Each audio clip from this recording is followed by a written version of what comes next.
compuestos de proteicos, básicamente de aminoácidos, de proteínas.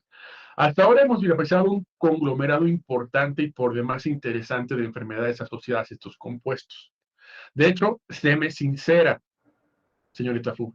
Del 1 al 10, ¿qué tan experta te sientes en proteínas? Después de todo lo que me he esforzado por ti aquí sentándome, hablándote hasta el más no poder de ellas, del 1 al 10, ¿qué tan certera te sientes? Un 9, punto y tanto. Me gusta. Depende Es del día, correcto. depende del día. Ok, sí. Y si comiste y muchas cosas, ok. La mayoría de nosotros ya deberíamos de tener una contextualización enorme de proteínas, desde su composición, sus interacciones, su catálogo, cómo las dividimos, su identidad termodinámica, o sea, pero si te das cuenta, hasta el momento hemos hablado de una serie de afecciones metabólicas en contexto de los aminoácidos y en contexto particularmente de la urea. O sea, realmente no hemos hablado per se de qué pasa en una enfermedad o enfermedades asociadas a las proteínas en su totalidad, ¿me explico? O sea, estado hablando del grupo amonio cuando se acumula, o de, bueno, básicamente de eso. Pero no hemos hablado qué pasa cuando estoy restringido en sí de proteínas. ¿Me explico? Hemos hablado de, ok, ¿qué pasa cuando no las metabolizo bien? ¿Qué pasa cuando se me acumula la urea? ¿Qué pasa con el coma hepático, la deficiencia renal? O sea, pero no hemos hablado per se de restricción proteica y qué tan importante y fundamental resulta para el desarrollo, particularmente de un infante. Porque obviamente, en donde empiezas a adquirir funcionalidades y donde empiezas a adquirir a las proteínas como una parte fundamental de tus tejidos es durante la niñez hacia la adolescencia, en donde creces, das el estirón, vamos a llamarles. Bueno, algunos, ¿no? Eh, Retraso mental. Bueno, cierta parte también tiene que ver, pero hoy vamos a ver un par de enfermedades situadas a eso, a un déficit básicamente dieta de proteínas. ¿Qué pasa cuando te restringes de ellas? Y si quieren, lo llevamos hacia los veganos. ¿Quieres criticarlos? Hoy les vamos a dar con un tubo. Claro que sí, no pasa nada. Si alguien es vegano, no es personal, ¿no? Pero te voy a demostrar que sí necesitas por lo menos aventarte unas cuantas proteínas, porque es súper importante. Entonces vamos a arrancarnos. No es, estaba hablando de cáncer hace rato, un tema interesante. Pero bueno, en fin. ¿A qué me refería con todo esto? De hecho, el último tema que vimos, o los últimos temas que vimos, aquí recapitulando rápido, pues es básicamente este tipo de afecciones que surgían a partir de la acumulación de amonio. Hablamos particularmente de la insuficiencia renal, aunque aquí el problema estaba un poquito más restringido hacia los riñones y la acumulación o no de urea, bueno, cuestiones respectivas. Hablamos también particularmente de la insuficiencia hepática como una llave inmediata que puede conducir a un coma hepático. Ajá. Hablamos de cómo sucedía, hablamos de la encefalopatías hepáticas, amonio, actividad, bueno, eso ya eres más o menos experto. Hablamos de a nivel tejido, cómo era realmente que se suscitaba este efecto per se del daño neurológico, del daño cerebral, y hablamos de los astrocitos, de realmente cómo la glutamina en contexto entonces por actividad pues excesiva de glutamina sintetasa estaba aumentando el volumen del astrocito y consecuentemente pues la formación de un edema cerebral, ¿no? Eso pues ya lo vimos, pero como te decía anteriormente, pues en realidad no hemos hablado de qué pasa cuando el metabolismo proteico se encuentra sujeto a afecciones, pero por ausencia de proteínas. ¿Qué pasa cuando esta persona o personaje en cuestión tiene un déficit de rendimiento proteico debido a una baja ingesta de las mismas? Porque ocasiona enfermedades también muy importantes, por demás interesantes y que hacen toda relación con lo que hemos visto al respecto de las proteínas. Entonces, mira, más o menos esto ya es lo que dominas, de nada, pero ya lo tendrás que dominar bastante chido. Y entonces hoy vamos a hablar de defectos en el metabolismo de las proteínas, pero desde una estirpe netamente nutricional. Ajá, ya no es su acumulación, ya no es ruptura, esto es netamente nutricional. Entonces, son tres enfermedades, son relativamente sencillas de entender, pero obviamente más que conocerlas, quiero que sepas cuál es el porqué de cada uno de los síntomas y que realmente te des un esquema más amplio de qué tan importantes son las proteínas en el funcionamiento y en la realidad y en el apartado fisiológico del organismo. Entonces, vamos a empezar con la primera. Kwashiorkor. Ya sé, suena muy raro, pero así se llama. Kwashiorkor. Ahí está arriba, mira. Anótale el nombre. Sí, es un detalle interesante.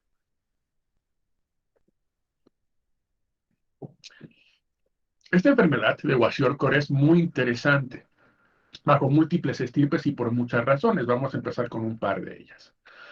Aquí puedes ver, ahorita vamos a identificar el porqué de los lineamientos propiamente pues, apreciables en el organismo, pero bueno, dentro de lo que podemos ver de entrada es un abdomen abultado, tenemos calor en el, perdón, cambio en el color del pelo y la textura, retardo físico y mental, cambio en la pigmentación de la piel, pérdida de la masa muscular, todo eso lo vamos a entender ahorita, no te preocupes, es más, ni siquiera los anotes. Ahorita vas a anotar y entender el porqué de cada uno de ellos. Kwashiorkor es una enfermedad, obviamente, como te dije, nutricional. Ergo, las personas que tienen Kwashiorkor tienen una dieta prácticamente nula, hablando de proteínas. No consumen proteínas. Ese dato es importante, te voy a pedir que lo anotes. Una dieta hipoproteica, es decir, absolutamente baja en el contexto del consumo proteico, a veces nulo, me atrevo a decir nulo, hipercalórica. Ese dato ya es interesante y te voy a pedir que subrayes eso, hipercalórica. Esto nos estaría diciendo entonces que estas personas que tienen Kwashiorkor básicamente restringen su funcionamiento metabólico al consumo de glúcidos.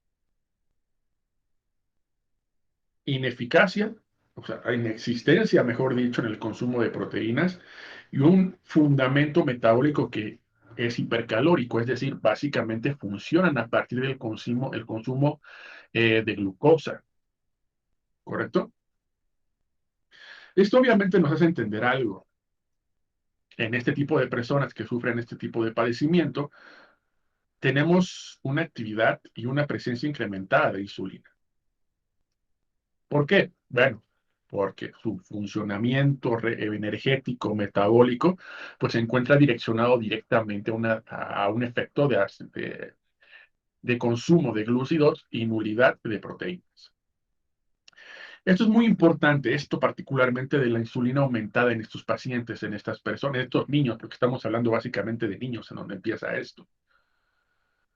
Porque en realidad no solamente es el incremento de la insulina, sino la disminución de las otras dos hormonas. Ojo, aquí tenemos insulina incrementada y tenemos un bajo nivel tanto de glucagón como de cortisol. Otra vez, otra vez. Paciente con Kwashiorkor tiene la insulina arriba y abajo tiene el glucagón y el cortisol. Súper importante esa parte.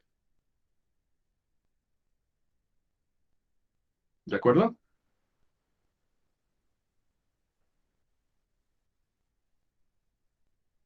Muy bien. Es entonces que podemos, pues básicamente entender al 100% que no poseemos, debido a esta restricción de dieta en el contexto proteico, una cantidad de aminoácidos siquiera considerable para que el tejido hepático pueda hacer reacciones con ellos. Acuérdate, el metabolismo de los aminoácidos, el metabolismo per se de estas moléculas sucede en el hígado. Restringiendo este consumo, no poseemos una actividad en el hígado bien contextualizada y bien presente para poder hacerlo, porque no tiene aminoácidos. Y entonces esto genera una serie de problemas por demás interesantes. Vamos a hablar de algunos de los síntomas más importantes que representan estas personas y no solamente hablar de algunos síntomas, sino de hablar de el por qué los presentan. Si esto fuera una clase regular, me limitaría a que los supieras y los escribieras. Pero esto no es una clase regular. Y aparte, muchas de ellas ya las vimos. Entonces te lo voy a decir y tú me lo vas a contestar. Por lo menos, si no la idea perfecta, yo solamente como que la voy a pulir si quiero que tengas, pues, vaya, herramientas para hacer una respuesta correcta. Vamos por partes. Dentro de todos estos sintomatología perteneciente, perdón, a los pacientes que tienen este tipo de enfermedad, primero encontramos una anemia. Ujú. Primero encontramos una anemia declarada y profundamente fuerte. Vamos a empezar a analizar esto. ¿Okay? ¿Por qué? ¿Por qué tendría una anemia una persona que tiene una dieta absolutamente comprometida de proteínas? Señorita Fu. Por la hemoglobina. entonces los glóbulos rojos no se pueden formar bien o no funcionan correctamente. Excelente, señorita. Es correcto. Si lo contextualizas un momento, tiene todo el sentido. Si te das cuenta, una parte importante de la hemoglobina, sí, grupo hemo, hierro, ya lo sabemos todos. Y justamente esto se relaciona a la anemia, pero también contextualiza la otra parte. La hemoglobina tiene una parte proteica. Una parte proteica, proteína, aminoácido, ¿lo notas? Esta parte proteica de la hemoglobina, que es la parte propiamente globina, ajá, globular, se restringe bueno, no se restringe, se encapsula, se conceptualiza en la asimilación de estructuras alfa y beta. Son las cadenas alfa y beta que encontramos en la hemoglobina. Ergo, como excelentemente lo mencionó la señorita Fu, pues si tienes una baja ingesta proteica, dispones de menos aminoácidos para conformar esta parte proteica de la hemoglobina.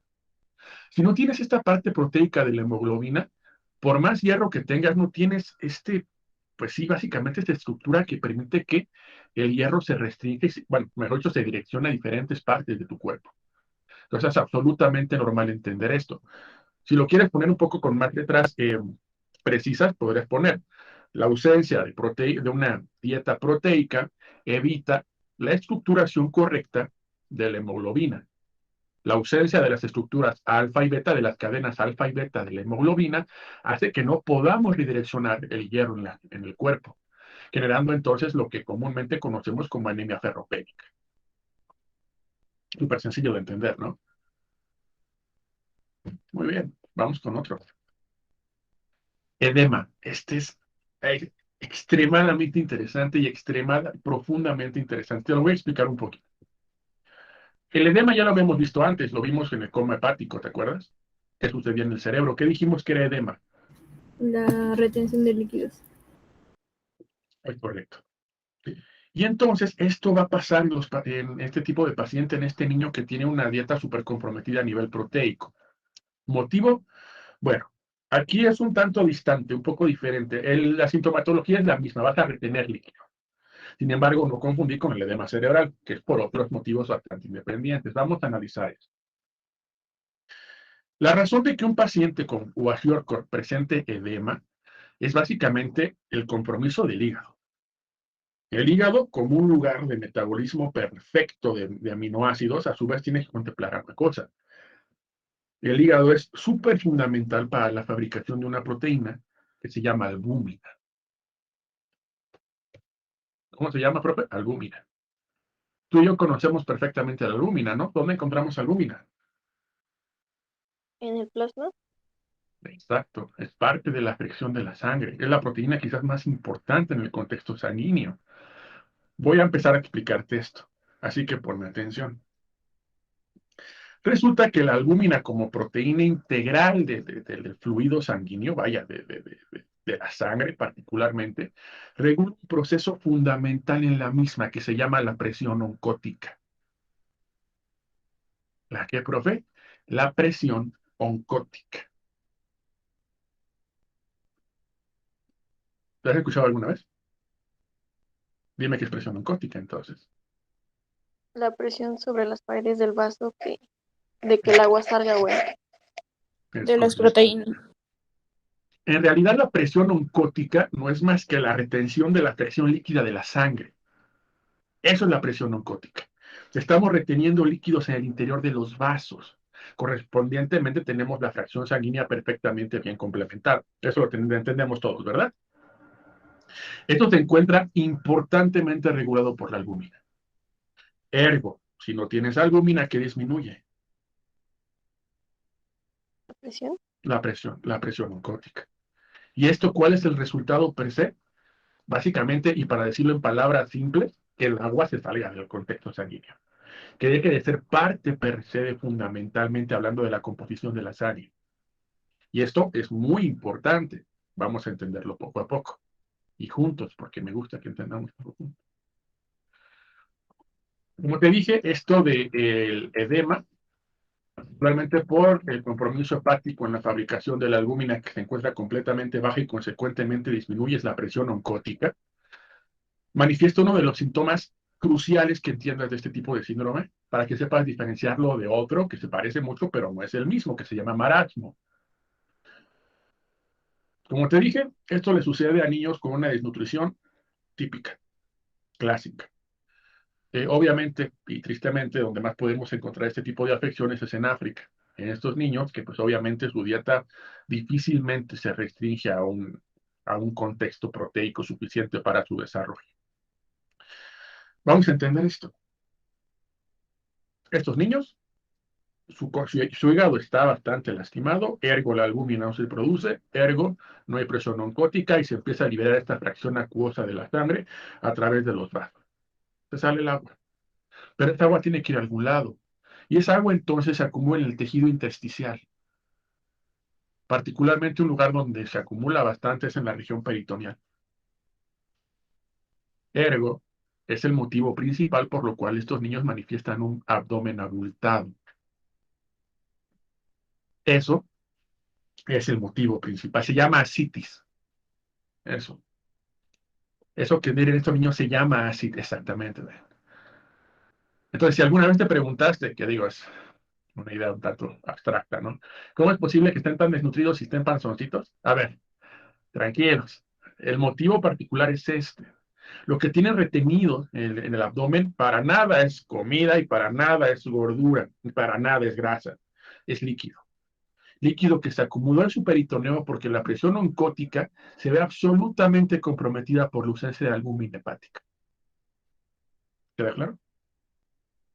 Bien, entonces. Este es el motivo particular. Y uno de los, repito, parámetros fundamentales para que sepas diferenciar esta del marasmo. También pasa en eritroblastosis. Es correcto, querida. Muy bien. Todo que ver, compromiso de la albúmina o básicamente de las proteínas más fundamentales de la sangre. Pero vamos por el tercero. Pérdida de microvellosidades del intestino. Fundamental entender esto. Y relativamente sencillo entenderla porque ya lo repasamos antes. El intestino es uno de los lugares más importantes en el contexto de absorción de moléculas que van a ser no solamente rotas, sino absorbidas para que funcionen como bloques de inicio de procesos metabólicos, absorción nutrimental, así de sencillo. Resulta que el intestino, con base en estos procesos de absorción, ha desarrollado microvellosidades. Tú y yo lo vimos perfectamente bien en, por ejemplo, lo de la glucosa o un tanto en lípidos. Ajá. Bueno, resulta que estas microvellosidades se encuentran así establecidas en gran medida porque el intestino es buenísimo para absorber nutrientes. En el contexto de los aminoácidos, de los que más absorbe, por ejemplo, son la glutamina y el aspartato. Bueno, eso en la funcionalidad en el establecimiento funcional fisiológico normal. ¿Qué sucede si no tenemos proteínas? Si no tenemos aminoácidos que suministren esta funcionalidad o que vaya, hagan partícipe de esta funcionalidad del intestino, se pierden microvellosidades. Ergo, este personaje de desnutrición extrema no va a ser capaz de generar una correcta absorción de los nutrientes que ingiera, por pocos que estos sean. Ergo, es absolutamente normal también entender que estos personajes con este síndrome, con esta enfermedad, mejor dicho, desarrollan un declarado síndrome de mala absorción. Algo que ya no es nuevo para ti. Repasamos síndrome de mala absorción antes. ¿Correcto? Sencillo de entender ese también. Falta de pigmentación. Este también es bastante interesante, ¿sabes? Vamos a analizar parte por parte. Esto de la falta de pigmentación obviamente también obedece a esta estirpe particular de estar restringido en el contexto de la asimilación o del poder tener proteínas en la dieta. Todo el mundo conocemos a la proteína que determina la pigmentación no solamente de la piel, sino del cabello, hasta de los ojos. ¿Cómo se llama esta proteína? ¿La melanina? Es correcto. Y la melanina no solamente por identidad proteica, también surge a partir de un aminoácido extremadamente importante que se llama tirosina. La tirosina participa en el proceso de síntesis de la melanina. Ahora contéstate solo. Si tienes un compromiso denotado no solamente en la identidad por la asimilación de las proteínas, no estás digiriendo proteína, no estás generando aminoácidos esenciales, bueno, aminoácidos, mejor dicho, ni esenciales ni no esenciales. Y entonces este nivel de compromiso está sujeto a que no produzcas una correcta cantidad de tirosina que preceda a la producción de melanina. Tú dirás, bueno, yo no le veo una falta. Mande. No hay una correcta producción de tirosina, dijo. Por ende, entonces Exacto, eso no puede dar estamos generando. explicación también como al retraso. Sí, ahorita llegamos justamente, mira, acá está, retraso mental. ¿Ok? Pero sí, tiene un nexo bastante interesante e importante. Ahora tú dirás, bueno, es que yo lo veo con una falta de pigmentación en la piel. Bueno, es que regularmente las aseveraciones se ven más en el cabello. En esta foto no se ve, pero muchos de estos infantes sujetos a esta condición médica, en ocasiones tienen pues sí, realmente áreas del cabello hipopigmentadas, precisamente sujetos a esto, a la falta de pigmentación debido a la deficiencia de tirosina, que a tu vez compromete la síntesis de melanina. Súper sencillo de entender eso también. Otro. Este ya lo conoces muy bien. Mira, me falta una. Atorrea. ¿Qué es esta atorrea? Es cuando salen lípidos por Lípidos las en heces. Es correcto, Ney. Es cuando salen lípidos por las heces. Ahora, hazme sentir orgulloso, feliz. Hazme sentir entero. Porque una persona que tiene déficit de consumo de proteínas desarrollaría esta atorrea. Acuérdate de la digestión de lípidos. Acuérdate de lo que necesitamos, El señorita Fu, otra transporte. vez. que lo diga esta NASA o yo. Tú levantaste la mano primero, así que rífate. Por las lipoproteínas, entonces no se pueden transportar correctamente y se quedan en entonces, No. ah, Mariana, Porque una de las proteínas que, bueno, no sé si recuerdo bien, que que encargaba de como tal recoger a los lípidos, por así decirlo, era un simógeno, ¿no? Entonces no se podía activar de manera correcta. cerca, pero Ah, no. Acuérdense de la digestión de lípidos. ¿Qué necesitábamos para digerir lípidos en su mayor contexto y con mayor éxito? enzimas ácidas Ahí está. Entonces, ¿por qué desarrolla esta torre? por porque no se deficiencia forman de las enzimas. enzimas. ¿Cuáles enzimas? ¿Cuáles son las enzimas de mayor éxito en la ruptura de lípidos, hijos míos? No me lastimen así. Hidrolasas. ¿Cuáles? Lipasas pancreáticas, ¿no? Ahí está, querida. Estas personas, estos niños, desarrollan esta torrea por deficiencia de enzimas pancreáticas. Porque al fin y al cabo las enzimas pancreáticas siguen siendo proteínas que requieren de ser sintetizadas. Si no tenemos los bloques básicos de aminoácidos que permitan su estructuración, no van a tener enzimas pancreáticas y ergo no van a digerir lípidos. Y no digieren lípidos, así como entran, salen. ¿Se entiende? Otra vez. ¿Sí me entendieron todos? Bien. Otra vez, profe, por favor. Sin problema, Guadalupe. Sucede que si tú te acuerdas, cuando hablábamos del proceso de digestión de lípidos, dijimos, bueno, el lugar o básicamente las enzimas que mayormente permiten la ruptura de los lípidos en contexto son las enzimas pancreáticas, de tipo hidrolasas ácidas, vientos. Bueno, para que tú puedas hacer esta correcta digestión de los lípidos requiere de una buena actividad de las enzimas pancreáticas, pero esas enzimas pancreáticas siguen siendo proteínas que requieren de ser sintetizadas. Y tú para sintetizar una proteína requieres de aminoácidos. Si no los adquieres por dieta y estás súper restringido en aminoácidos, no vas a poder hacer enzimas pancreáticas. Si no haces enzimas pancreáticas, ¿qué no vas a hacer? Digestión de lípidos. Si no haces digestión de lípidos, los pocos lípidos que entran van a salir, porque no los vas a romper. ¿Cuáles son las enzimas pancreáticas?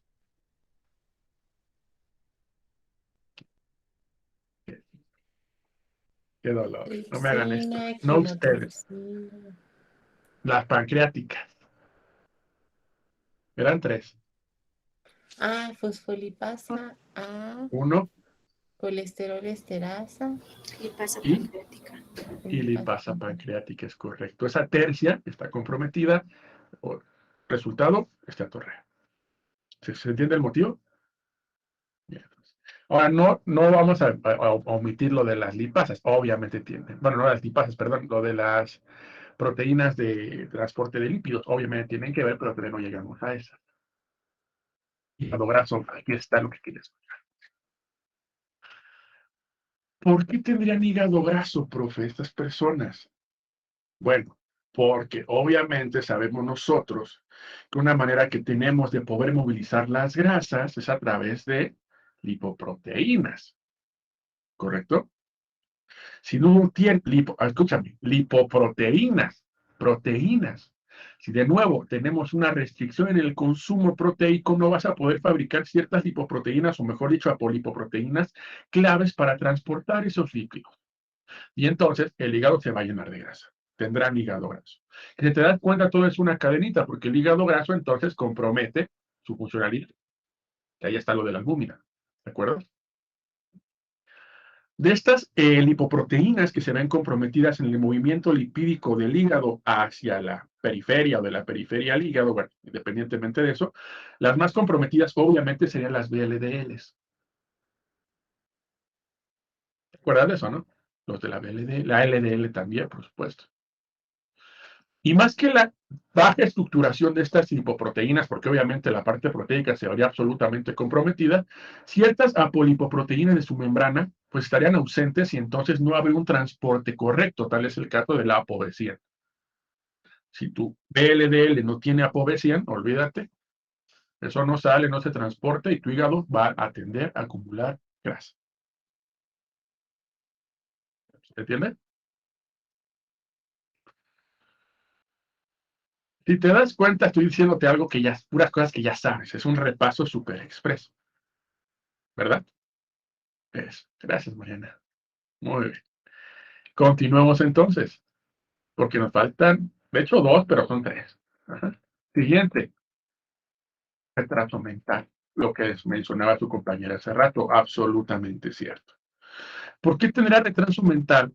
Bueno, es una gran pregunta, de hecho. ¿Por qué tenía retraso mental o tendría un retraso mental uno de estos niños? Si quiere una respuesta dura, palabras limpias y certeras. ¿Por qué? Olivares, dímelo. Pues dijo que no había tampoco tirosina y la tirosina es un precursor importante de neurotransmisores. Ahí está, querida. Hay muchos aminoácidos que son neurotransmisores, benefician la actividad cognitiva. Si tú los restringes, hay una depresión de la actividad cognitiva, hay retraso mental, porque también está restringiendo la existencia per se y la síntesis, y mejor dicho, también la movilización de neurotransmisores. ¿Se acuerdan de eso? Otro síntoma. Vamos con el que sigue entonces. La hepatomegalia, pues obviamente no es como que. Bueno, es más, ni siquiera tengo que verlos en la cara porque sé que lo saben. ¿Por qué la hepatomegalia? Hay dos motivos. Uno ya lo mencionamos. ¿Por qué hepatomegalia? El hígado graso. Bueno, se Ahí acumulan está. los lípidos en el Ahí hígado. está el motivo. Otro, tiene que ver con insulina.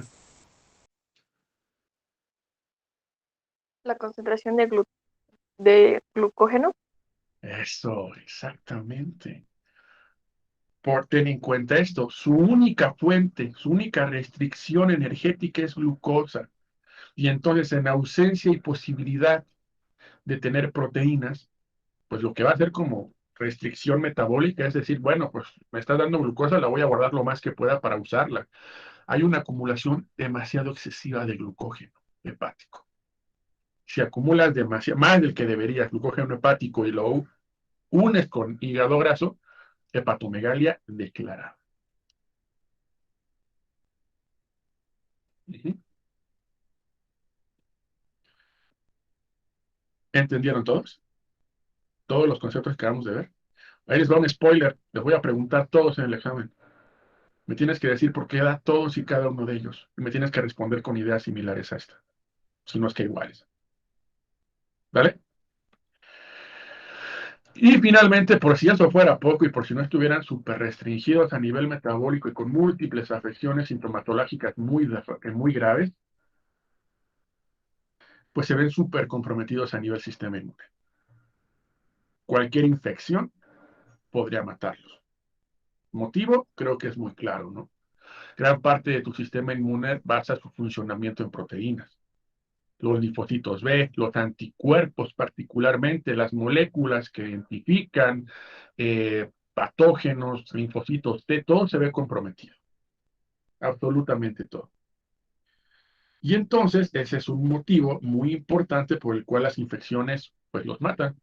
Hay una falta de reservas proteicas, una falta de reserva de aminoácidos, bueno, proteicas, porque los aminoácidos no se guardan. Y entonces, pues no tenemos digamos, el perfeccionamiento per se del sistema inmune y entonces linfocitos B, linfocitos T, súper débiles, déficit de anticuerpos, llega una infección y lamentablemente pues resulta ser mortal generalmente. Sin embargo, yo de inicio te decía, hay varios parámetros de estos que podemos tomar para separarlo de la otra enfermedad, que se parecen mucho, pero no es lo mismo. Marasmo. También es una afectación directamente relacionada a nivel nutricional y consumo de proteínas. Pero, ojo, se parecerá, pero no es lo mismo. El marasmo tiene las siguientes conceptualidades. Vas a identificar ahorita algunas diferencias muy citadas. El marasmo o la dieta de personas que tienen marasmo es particularmente hipoproteica, eso no se pierde, no hay proteínas. Sin embargo, aquí hay un detalle interesante, es normocalórica. Normocalórica, ajá, normocalórica. ¿Qué quiero decir con normocalórica?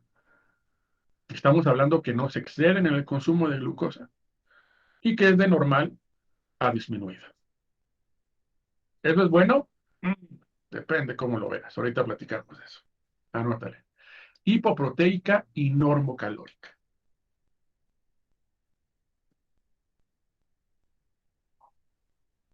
¿Okay? Si te das cuenta, aquí ya estamos denotando lo importante. Pues de manera un tanto abstracta ya no tenemos de dónde sacar energía. No hay proteínas y su dieta normocalórica es de normalita baja. Si me preguntas, baja. Y entonces el nivel de compromiso metabólico está supercitado porque ya no hay de dónde la saques más que irte a las proteínas y hacer proteólisis. Ahorita vamos a esa parte. Otra diferencia entre el marasmo y la enfermedad anteriormente presentada es la tendencia de las hormonas. Anteriormente dije, ¿sabes qué? Está incrementada la insulina y disminuye el glucagón y el cortisol. Aquí está al revés. Debido a estas condiciones metabólicas de inicio, la insulina está hacia abajo. Y lo que está hacia arriba es el glucagón y el cortisol. Dato importante.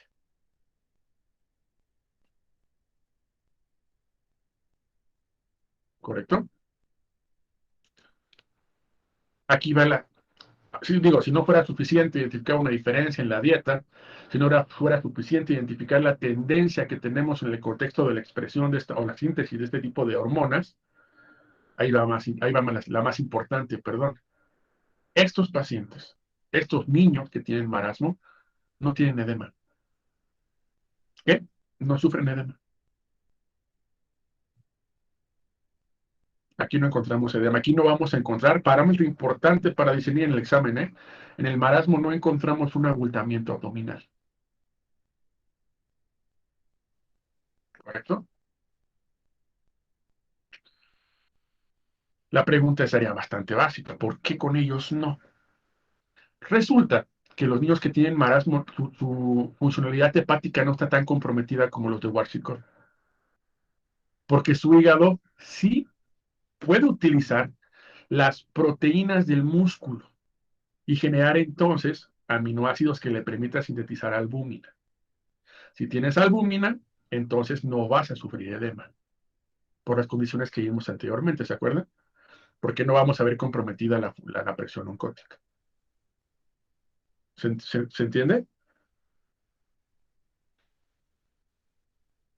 Porque estos niños sí pueden hacerlo. ¿Por qué? Porque estos niños sí podrían ocupar estos aminoácidos para generar esta albúmina.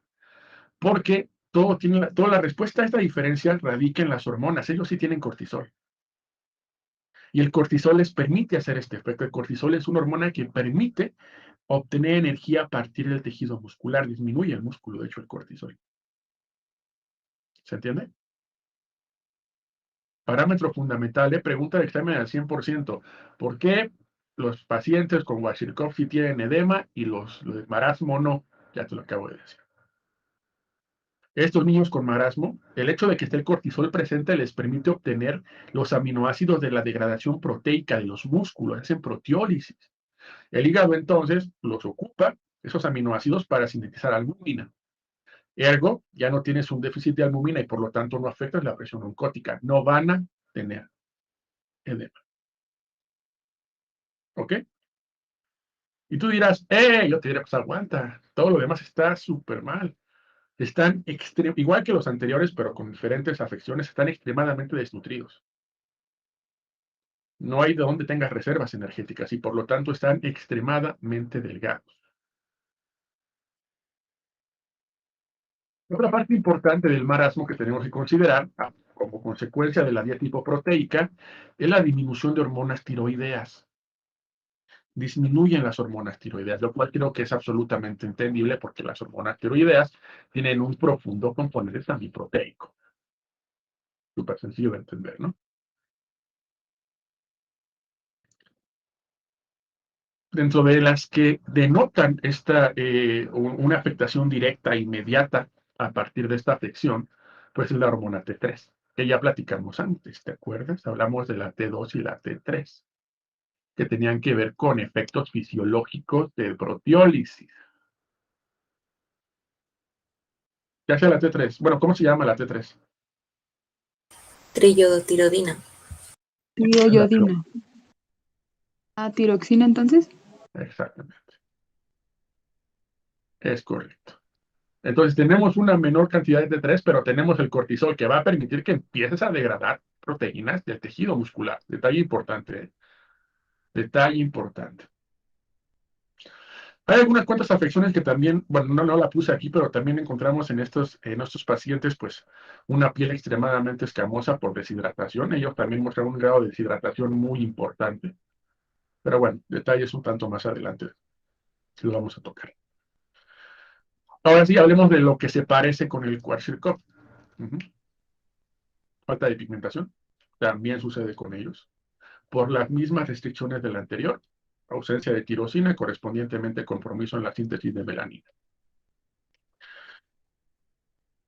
Ahora dime tú, con base en lo que te acabo de platicar, ¿cómo crees que se encuentra el glucógeno? Disminuido. Exactamente, disminuido. Porque su dieta normocalórica, que de hecho lo normo no es tan normal porque se encuentra un tanto de baja, pues no están aseverando, no están teniendo una dieta rica en glucosa y por lo tanto no van a hacer glucógeno. Por lo tanto, ¿qué se encuentra disminuido? La gluconeogénesis. Glucogenogénesis, perdón. Glucogenogénesis. ¿Correcto? La deshidratación también es un parámetro importante. Mande. Dime, Mariana. Es que ahorita nos dijo que habló de T2 y T3, pero la vez pasada nos había dado de T3 y T4 y nos dijo que T3 era tiroyodina y T4 tiroxina y lo tengo en el apunte. Pues aquí ¿T3, T4? Ajá. Mira, el último es lo correcto, pero T3, T4. Ok. ¿Ok? Mira, sí la regué, perdona. Pero bueno, es que lo hago para que estén atentos. Entonces, detalle importante también aquí. Bueno, un par de afecciones similares en el contexto de que siguen siendo niños desnutridos, eso no va a cambiar. Solamente que el patrón de expresión de hormonas y el patrón de sintomatología, particularmente en el contexto del edema, pues es un tanto diferente, bueno, muy diferente. Pero aquí podemos ver, en un nivel absolutamente gráfico, pues la diferencia particular, ¿no?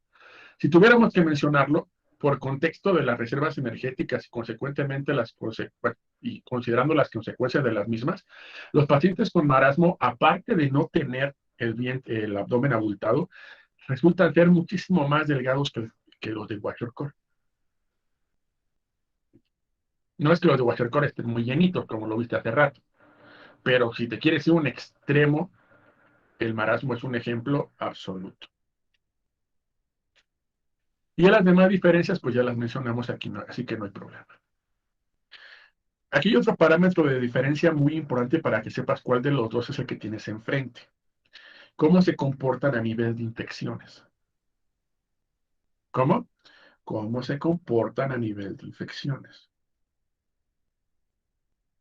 Con base en todo lo que acabamos de platicar, dime cuál crees tú que se comporte mejor mejor en contexto de las infecciones. ¿Cuál tendrá un mejor manejo de infecciones? ¿El que tiene marasmo o el que tiene Kwashiorkor?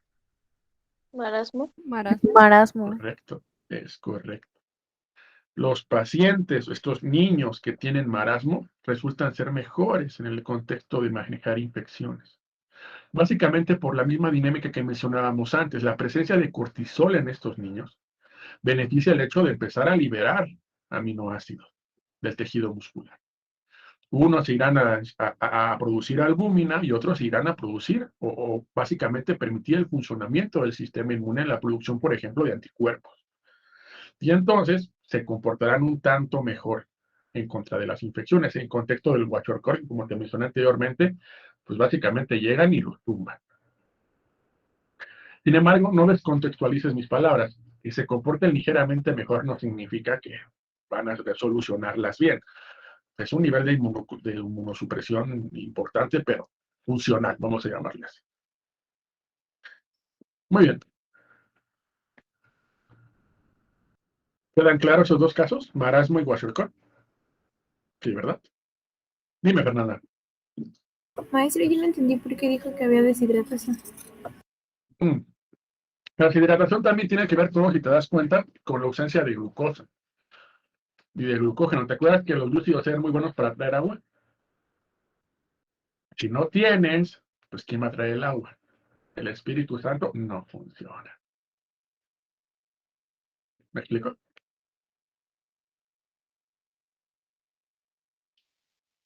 Espero que sí. Espero que tu silencio Sí, sea profe, sí. gracias. Por nada, Fer. Importante, el Kwashiorkor y el marasmo. Nos falta una, que también es interesante, aunque no tiene tanto compromiso a nivel nutricional, ¿sabes? O sea, ¿a qué voy con el que sigue siendo enfermedad? No tiene tanto que ver con una falta de consumo proteico, sino con un mal manejo en las proteínas que consumes. Déjame explicar. Fenilcetonuria, gran enfermedad a estudiar. La fenilcetonuria es una deficiencia enzimática que se presenta en neonatos. O sea, inmediatamente lo vas a notar. Ajá. La fenilcetonuria, como enfermedad asociada al metabolismo de las proteínas, correspondientemente con un déficit enzimático, aquí la enzima que falta es esta, la fenilalanina hidroxilasa.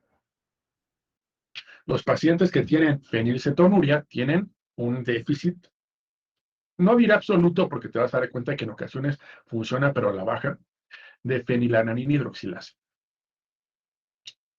Obviamente, la fenilalanina hidroxilasa, ¿a qué aminoácido hidroxila?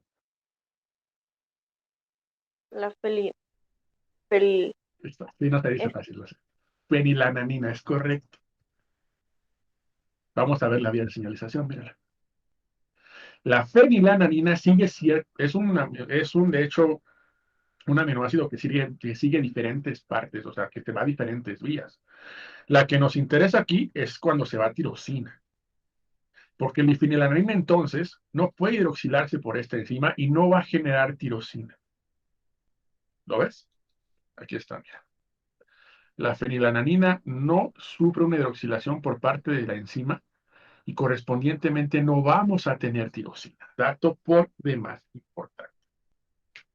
Y si depletamos la tirosina, ahorita vamos a eso. Bueno, eso sí en la siguiente diapositiva. ¿No sufre qué? Una ¿Cómo dijo? hidroxilación. Cuando Gracias. la fenilalanina no sufre una hidroxilación por la fenilalanina hidroxilasa, no se va a volver tirosina. Gracias. Y como lo vimos antes, no por nada, y como lo vimos antes, y como lo decía Naz, la tirosina es súper importante para muchas cosas. Independientemente de la pigmentación, también es súper importante para neurotransmisores, por ejemplo. Pero vamos por partes. Entonces, si te das cuenta, hace todo que ver con una acumulación de fenilalanina. Si la tienes súper alta, puedes indagar que el problema nace en esa enzima, la fenilalanina hidroxilasa. Si la tienes normalita, pues bueno, es una condición fisiológica perfecta. ¿Cómo diferencio si está alta o está baja? Valores. Siempre son valores de referencia. El normal, 3,4 miligramos sobre decilitro.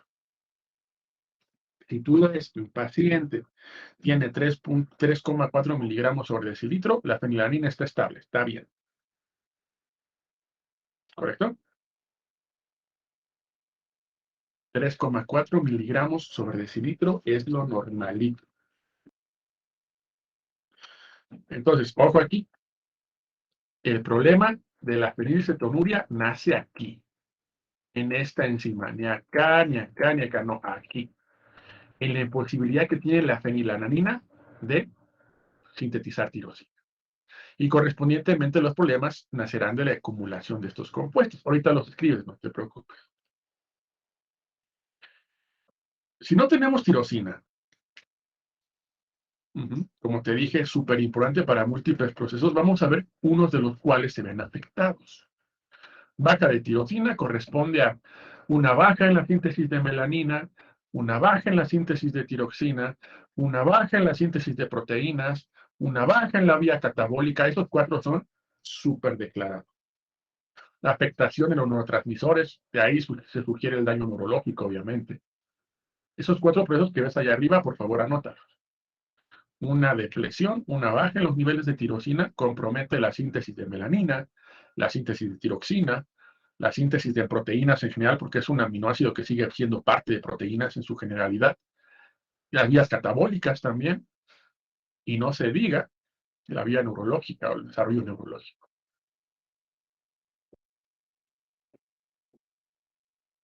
¿Correcto? Muy bien. ¿Ya lo notaron? No, espere tantito. Ok, me avisan, por favor.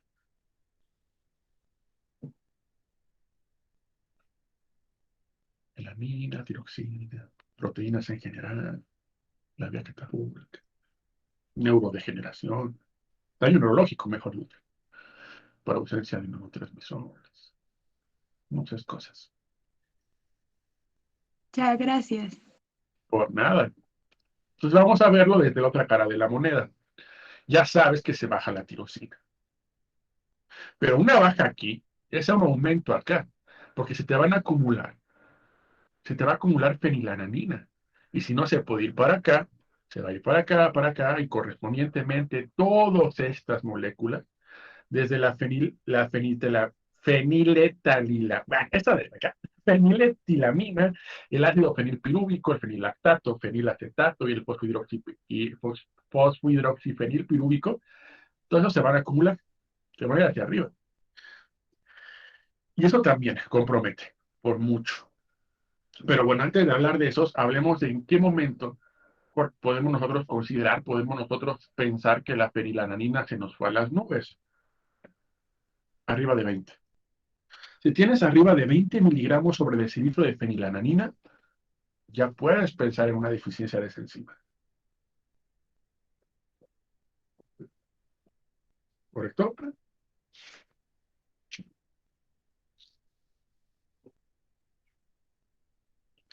Muy sencillo entender eso. 20 miligramos sobre decilitro.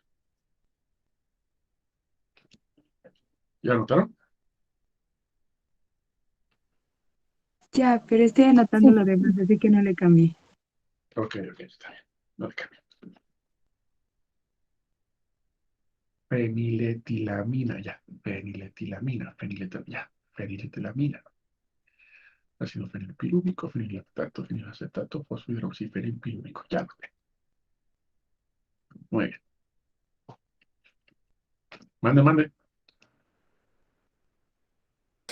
Yo tenía una duda. Dime, Dayan. ¿En qué se basa la dieta de los que padecen de kwashiorkor? ¿Mandé? Su dieta, más ¿En o qué se basa? menos. Ajá. En productos de un valor calórico extremadamente feo. O sea, realmente lo que comen generalmente, aunque bueno, hay que ser eh, sinceros, o sea, una desnutrición precisa generalmente que no comen bien. O sea, y lo poco que comen es rico en glúcidos. O sea, comen un exceso de glucosa en el contexto de, pues no sé, muchas frutas. O sea, tu alimentación se basa en la poca glucosa que adquieran. ¿Me explico?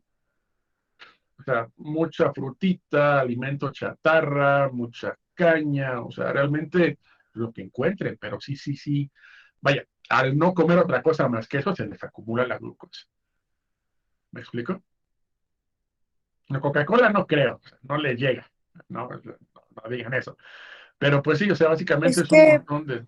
por Mande, ejemplo, mande, en Oliver. los lugares donde casi no, que son muy rurales, y por ejemplo, bueno, donde yo antes vivía nada más había como una tienda, ¿no? Entonces a Ujú. los niños luego, cuando no había que darles, o sea, era más fácil sustituirlo con una Coca-Cola que pues darles algo, ¿no? Porque además como que no hay los recursos. Entonces Exactamente. era muy fácil que sí encontraras Coca-Cola en la tienda, pero que no encontraras otro tipo de alimentos. Más, cerveza, Nelly, por amor de Jesucristo. No. Pero sí, o sea, básicamente estos son países semidesarrollados de pobreza extrema, pero consecuentemente en África, donde ni Coca-Cola tienen, pues precisamente es lo que dice Dayan, son esas consideradas como calorías vacías, que no tienen un aporte energético más que, pues básicamente de acumulación. ¿Me explico? Bien, entonces. Muy bien, continuemos entonces. Gracias. Por nada. Entonces ahí está. Creo que el motivo es relativamente sencillo para identificar la fenilcetonuria, ¿no? Y como el gatito, pues ya quedó claro.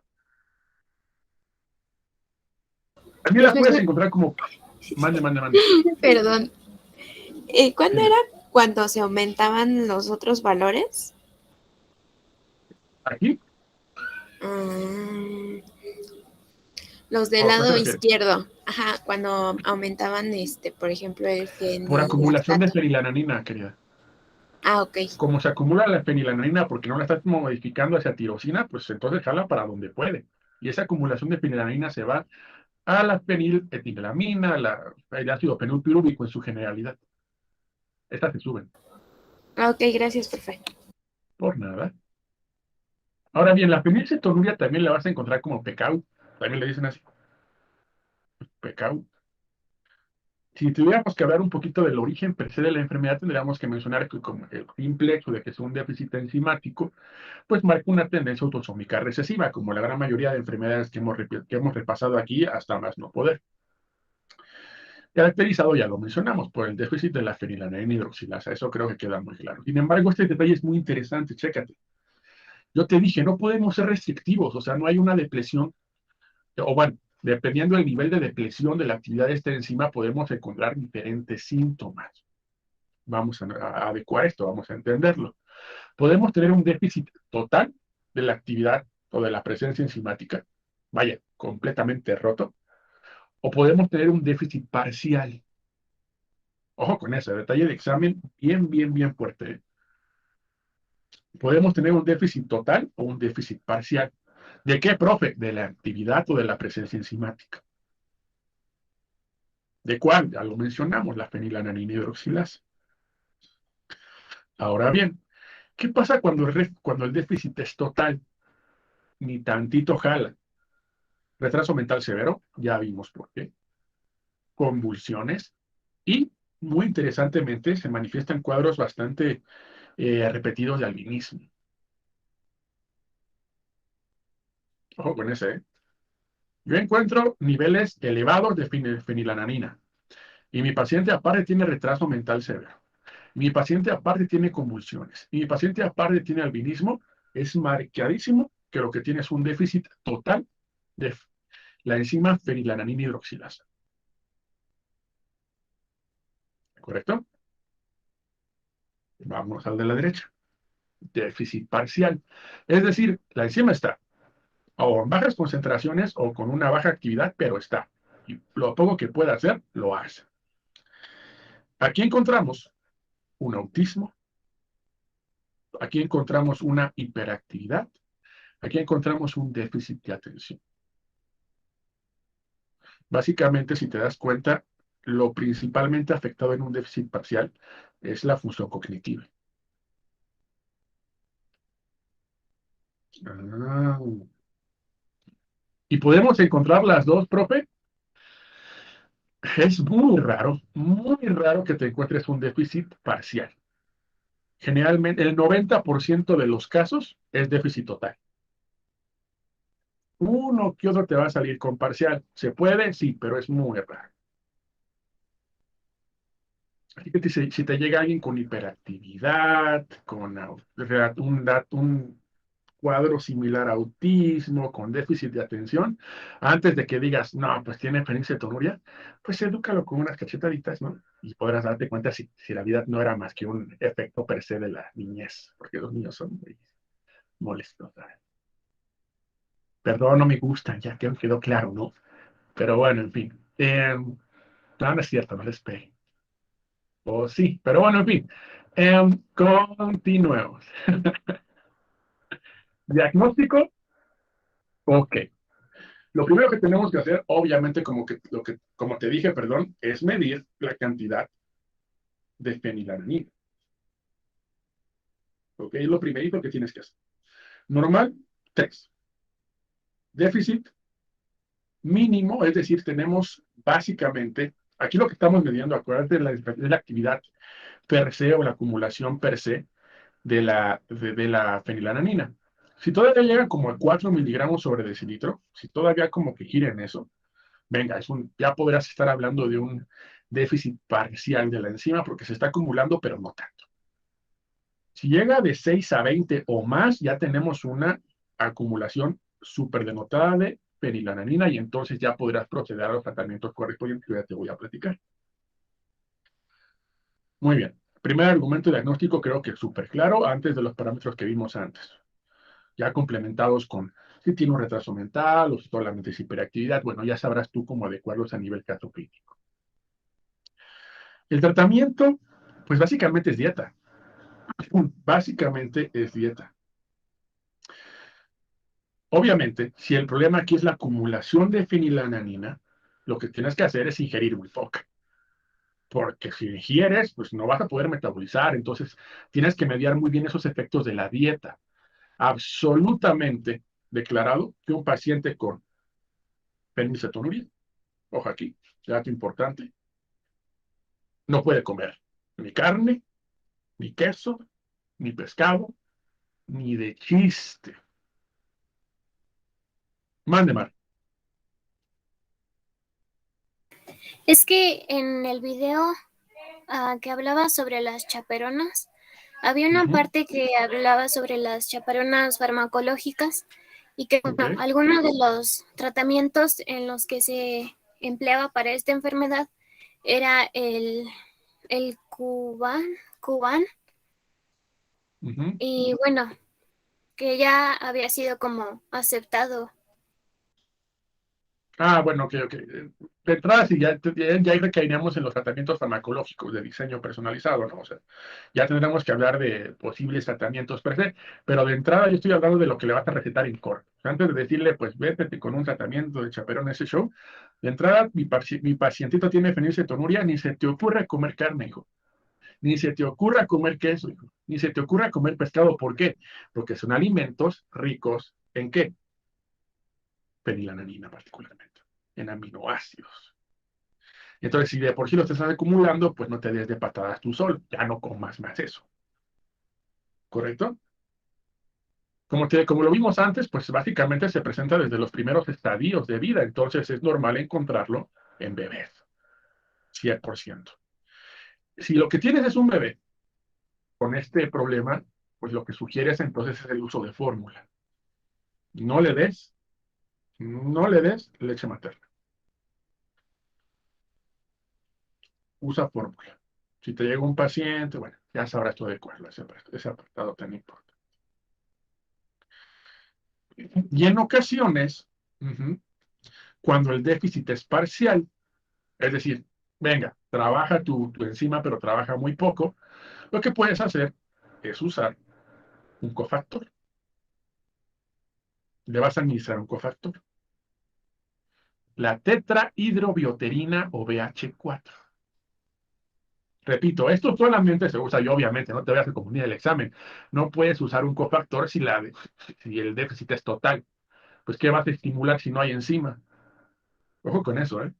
El uso del cofactor BH4 o tetrahidrobioterina solamente aplica cuando el déficit es parcial. Como cofactor lo que hace es estimular la actividad de la enzima, entonces es súper sencillo entender este asunto. ¿Correcto? Muy bien. Tetrahidrobioterina. Cofactor que permite que la fenilalanina, bueno, que la enzima de hidroxilación de la fenilalanina, pues permita que trabaje. Entonces, si tienes un déficit parcial, pues, ¿qué vas a hacer? Vas a estimularla más para que trabaje de mejor manera. Como el gatito, ya sabes cómo está el show. Mande, mande, mande, mande. Mande, Mariana. ¿La leche materna entonces va a ser muy rica también en fenilalanina? ¿O cómo? 20% de la leche materna son puras proteínas, querida. Ah, Entonces ok. tienes hasta que evitar eso. 80% es grasa, ¿no? Precisamente para aumentar las reservas del bebé y todo este show. Pero 20% son proteínas, entonces evítalas.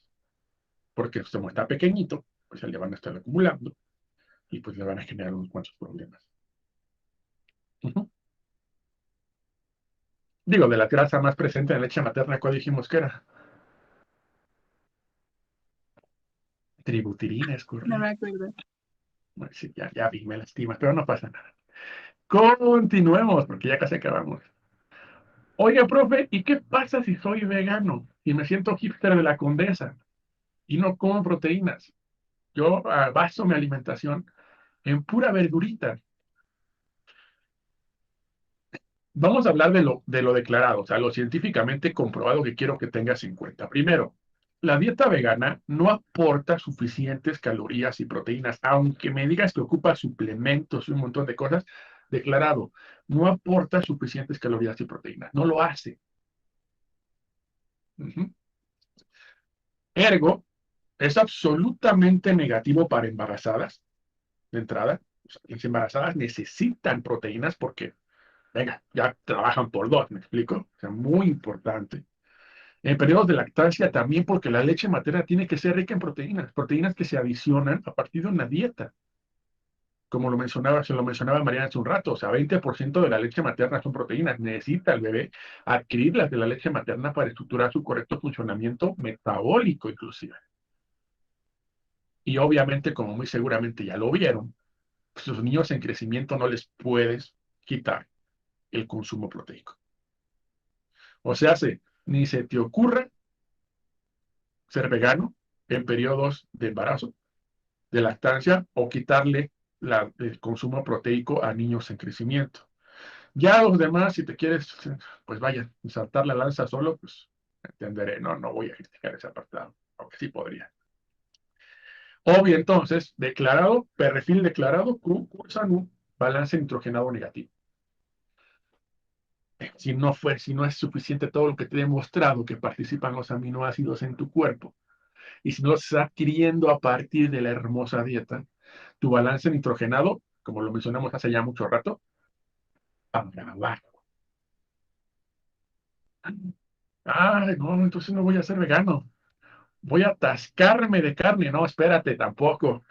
No va así. Si tú lo que haces es basar una dieta hiperproteica, si comes demasiadas proteínas, también es malo.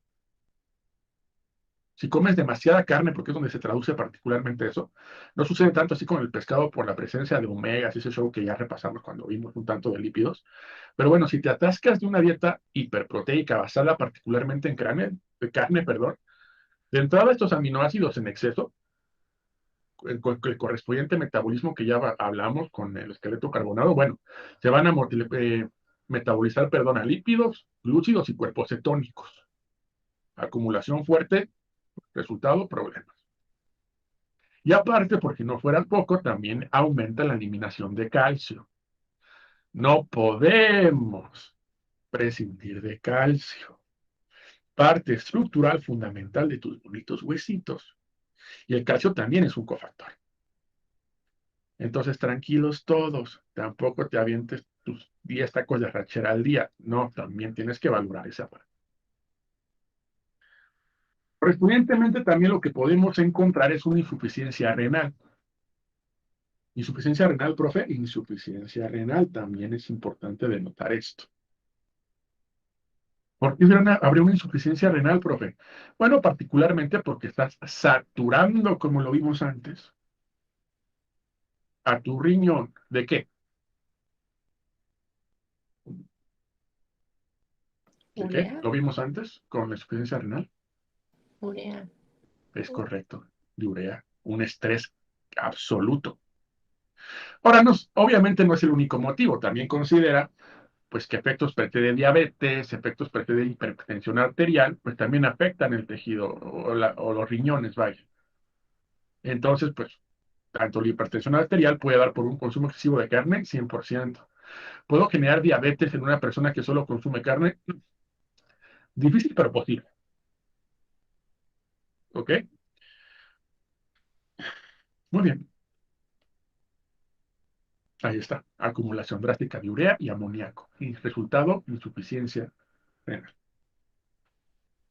Ergo, hay que saber balancearse. Ni tanto ni tampoco. ¿Ok? Identificar los momentos en los que podrías o no desprenderte un poquito del consumo de carne. De hecho, lo puedes hacer y es absolutamente normal. Aunque más que no comer carne, es saber qué tipo de proteínas ingerir. Si tú haces tu consumo proteico en pescado, pues está genial. Y aparte son los alimentos más ricos en proteínas. Hay muchas maneras de obtener ese tipo de cuestiones. Ojo, profe, yo soy vegano, pero no, ¿hay una manera en que me salve de eso? Sí. Estas afecciones de balance nitrogenado negativo, por ejemplo, no le pasa a los ovolactoveganos, ¿se llama? O sea, a los veganos que sí comen leche y sí comen huevo, O porque la leche y el huevo son ricas. vegetarianos. Ah, No se perdón, puede ser vegano si consumes algo con carne. O bueno, de producto animal. Lácteos ni huevo. pero sí hay unos que sí lo hacen, ¿no? Son Los vegetarianos, no veganos. vegetarianos. No, perdónenme, es que estas generaciones. Bueno, la diferencia entre vegano y vegetariano, ya no sé cómo es eso, pero bueno, aquellos que no comen, que no restringen su dieta y sí pueden obtener, bueno, sí comen huevo y sí comen leche, pues ahí obtienen las proteínas. No les va a pasar este déficit particular.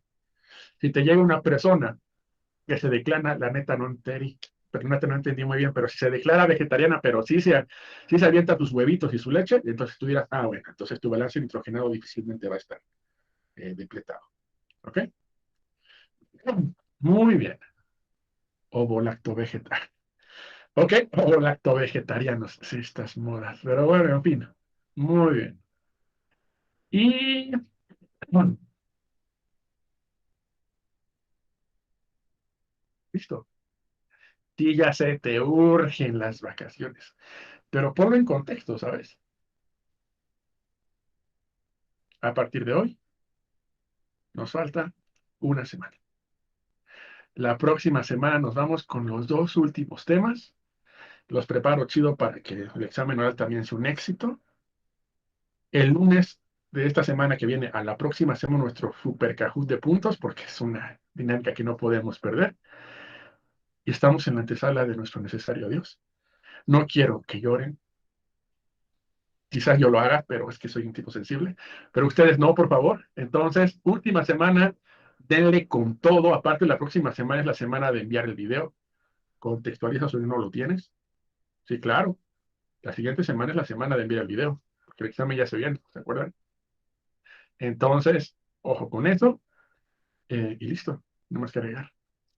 Dudas, Espera, comentarios, pero un incertidumbre. lunes antes del video y el video es para el 14. Ya nos había dicho. Digo, y el examen era para el 14. Agregó, tienes la siguiente semana para mandármelo, ¿no? Ajá, nos dijo que podía, o sea, que se lo podemos mandar hasta el lunes. Bueno, sí, si eres de los que Bastante. dejan todo al último y me lo vas a mandar el lunes, está chido, mándame.